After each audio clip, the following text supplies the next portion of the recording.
Hello বন্ধুরা, তোমরা সবাই কেমন আছো? আশা করি সকলেই খুব ভালো আছো, আর আমিও ভীষণ ভালো আছি। তোমাদের আরেকবার পূজাস কিচেনে সকলকে স্বাগত।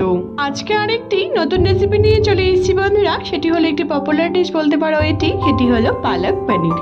রুটি, নান, পরোটা বা গরম গরম ভাতের সাথেও কিন্তু খুব একটা মন্দ লাগে না, দুর্দান্ত লাগে। খুবই ঝটপট, বাড়িতে খুবই কম উপকরণে তোমাদের সাথে আজকে সিম্পলভাবে রেসিপিটি আজকে আমি শেয়ার করব, যাতে আমাদের রেস্টুরেন্টে গিয়ে বা হোটেলে গিয়ে এরকম করে অর্ডার দিয়ে যাতে খেতে না হয়, আমরা বাড়িতেই খুব ঝটপট এরকম পালক পনির ঝটপট বাড়িতে বানিয়ে ফেলতে পারি, বা বাড়িতে কোনো গেস্ট আসলে তাকেও কিন্তু বানিয়ে খাওয়াতে পারি। সে কিন্তু খুবই প্রশংসা করবে। এই রেসিপির সমস্ত উপকরণগুলি আমি আমার ডেসক্রিপশন বক্সে দিয়ে দেবো, তোমরা সবাই দেখে নেবে। সবার প্রথমে আমি বেশ কিছুটা পনির নিয়ে নিয়েছি। আমি এখানে 400 থেকে 450 গ্রামের মতো আমি পনির নিয়ে নিয়েছি। খুব সুন্দর করে একটু বড় বড় স্লাইস করে আমি কেটে নিয়েছি। তারপর একটি কড়াইয়ের মধ্যে বেশ কিছুটা আমি বাটার দিয়ে দিলাম। বাটারটি যখন খুব সুন্দর করে মেল্ট হয়ে যাবে বন্ধুরা, তখন আমি এই পনিরটিকে বাটারে ভেজে নেব, সামান্য একটুখানি নুন আর হলুদ দিয়ে হালকা করে কিন্তু ভাজবো। যেহেতু অনেকে কাঁচা পনির খেতে পছন্দ করে না, তাদের জন্য। আর তোমরা এমনি যদি ভেজে না দিতে চাও সেটাও দিতে পারো, তোমরা পনিরের পরিমাণ বাড়িয়ে বা কমিয়ে নিতে পারো। খুব সুন্দর করে আমি পুরো রেসিপিটি কিন্তু বাটারেই করব, তোমরা চাইলে সাদা তেল মিক্স করেও করতে পারো। তারপর যখন আমাদের পনিরটি হালকা করে ভাজা হয়ে যাবে, তখন আমি পনিরটিকে নামিয়ে নিচ্ছি। দেখো বন্ধুরা, আমাদের সবগুলো পনির কিন্তু ভাজা হয়ে গেছে। তারপরে আমি পনিরটিকে নামিয়ে নেওয়ার পর আবার ওই কড়াইয়ে আবার 1 টেবিল চামচের মতো বাটার দিয়ে দিলাম, আর দিচ্ছি বেশ কিছুটা গোটা গরম মশলা, আর দেব শাহি জিরে বা গোটা জিরে দিয়ে একটু ফোড়ন দিয়ে খুব সুন্দর যখন একটি মিষ্টি গন্ধ বেরোবে বন্ধুরা, তখন আমি এর মধ্যে বেশ কিছুটা পালং শাক আমি এখানে কেটে রেডি করে রেখে দিয়েছিলাম। যখন খুব সুন্দর একটি ফোড়নের গন্ধ বেরোবে, তখন আমি সবার প্রথমে এর মধ্যে টমেটো, আদা আর কাঁচা লঙ্কা আমি এটিকে কুচি কুচি করে কেটে রেখেছিলাম, সেটিকে আমি দিয়ে দিলাম। দিয়ে যখন খুব সুন্দর একটি মজে যাবে আমাদের টমেটোটি, খুব সুন্দর একটি গন্ধ বেরোবে, তারপরে যে আমি পালং শাকটিকে কেটে রেখেছিলাম বন্ধুরা, সেটিকে আমি দিয়ে দিচ্ছি।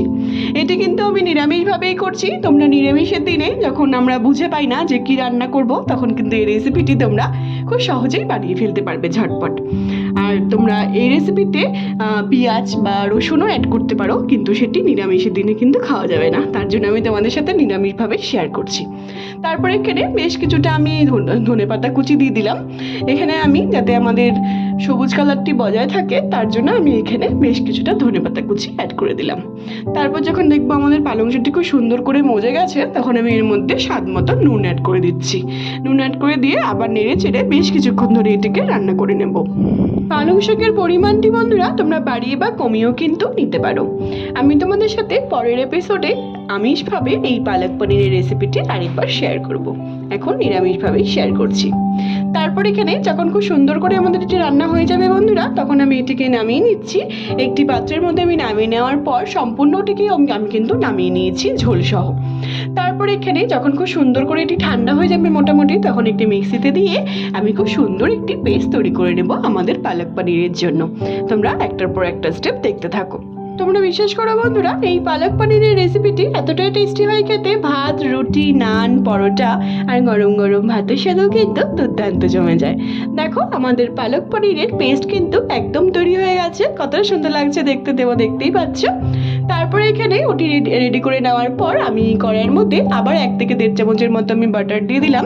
দেওয়ার পর যখন এটি খুব সুন্দর গন্ধ বেরোবে, তারপর যে আমরা পেস্টটি তৈরি করলাম পালং শাকের, সেটিকে আমরা দিয়ে দিব। দিয়ে মিক্সিটিকে ধুয়ে আমি হালকা একটুখানি জল দিয়ে দিচ্ছি। জলটিকে দেওয়ার পর নেড়ে চেড়ে আমি বেশ কিছুক্ষণ ধরে এটিকে রান্না করে নেব, 5 থেকে 7 মিনিট ধরে। তারপর তোমরা নেক্সট স্টেপ দেখো। খুব ভালো মতো করে নাড়াচাড়া করে নেওয়ার পর বন্ধুরা তোমরা দেখতেই পাচ্ছ আমি পালং শাকের পেস্টটিকে কিন্তু খুব সুন্দর করে নাড়াচাড়া করে নিয়েছি। যখন খুব সুন্দর একটি স্মেল বেরিয়েছে এটি দিয়ে, তখন আমি এর মধ্যে কিছু গুঁড়ো মশলা এর মধ্যে অ্যাড করছি। ধনে গুঁড়ো, জিরে গুঁড়ো, কাশ্মীরি লঙ্কার গুঁড়ো আর সামান্য একটুখানি হলুদ গুঁড়ো। আমি সবগুলো গুঁড়ো মশলাকে 1 টেবিল চামচ করে নিয়েছি। যতক্ষণ না এই মশলা থেকে কাঁচা গন্ধটি চলে যাচ্ছে, ততক্ষণ আমি এটিকে নেড়ে চেড়ে বেশ কিছুক্ষণ ধরে 2 থেকে 3 মিনিট ধরে বা 5 মিনিট ধরে এটিকে আমি রান্না করে নিচ্ছি। তারপর যখন দেখো খুব সুন্দর একটি স্মেল বেরিয়ে গেছে, আমাদের মশলাটি পুরোপুরিভাবে কুক হয়ে গেছে, তারপরে যে আমি পনিরটিকে ভেজে রেখেছিলাম বন্ধুরা, সেগুলিকে এর মধ্যে অ্যাড করে দিচ্ছি। অ্যাড করে দিয়ে খুব ভালো মতো করে নাড়াচাড়া করে আমি এটিকে আবার রান্না করে নিচ্ছি 5 থেকে 7 মিনিট ধরে। তারপর তোমরা নেক্সট স্টেপ দেখো। দেখো বন্ধুরা, আমাদের পালক পনির কিন্তু অলমোস্ট তৈরি হয়ে গেছে। কতটা সুন্দর লাগছে দেখতে। তারপরে আমি নামানোর আগে বেশ কিছুটা সামান্য একটুখানি গরম মশলা গুঁড়ো আমি অ্যাড করে দিলাম। তোমরা এর মধ্যে শাহি গরম মশলার গুঁড়ো কিন্তু অ্যাড করতে পারো। তারপর এর মধ্যে নাড়াচাড়া করে নেওয়ার পর আমি এর মধ্যে দিচ্ছি বেশ কিছুটা কাসুরি মেথি। হাত দিয়ে একটুখানি ক্রাশ করে নিয়ে আমি নামানোর আগে এটির মধ্যে কাসুরি মেথি অ্যাড করে দিচ্ছি, যেহেতু আমাদের নিরামিষ পালক পনির তার জন্য। এই কাসুরি মেথিটি অ্যাড করলে পরে কিন্তু বন্ধুরা এই নিরামিষ পালক পনির কিন্তু আর নিরামিষ লাগবে না, দুর্দান্ত স্বাদ কিন্তু বেড়ে যাবে।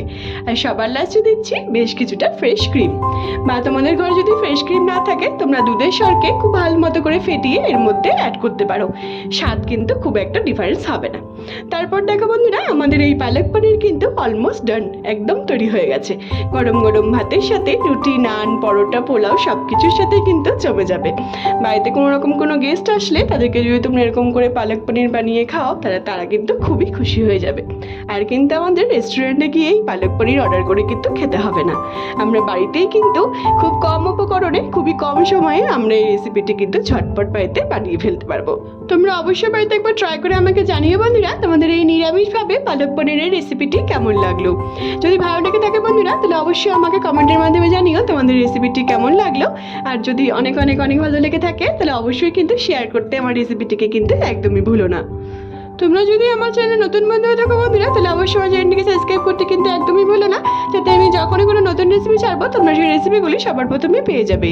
আর যে সকল বন্ধুরা অলরেডি আমার চ্যানেলটিকে সাবস্ক্রাইব করে ফেলেছে তাদের অসংখ্য ধন্যবাদ। আমার ফেসবুকেও একটি রান্নার পেজ আছে বন্ধুরা, সুইট কিচেন দিয়ে, সেটির লিঙ্ক আমি সবশেষে তোমাদের সাথে শেয়ার করে দেবো। সেটিকে ফলো করার আর অনেক অনেক অনেক বেশি শেয়ার করার তোমাদের সকলকে অনুরোধ রইল। সবাই ভালো থেকো বন্ধুরা, সুস্থ থেকো। আবার নেক্সট ভিডিওতে দেখা হচ্ছে নতুন একটি রেসিপি নিয়ে। টাটা।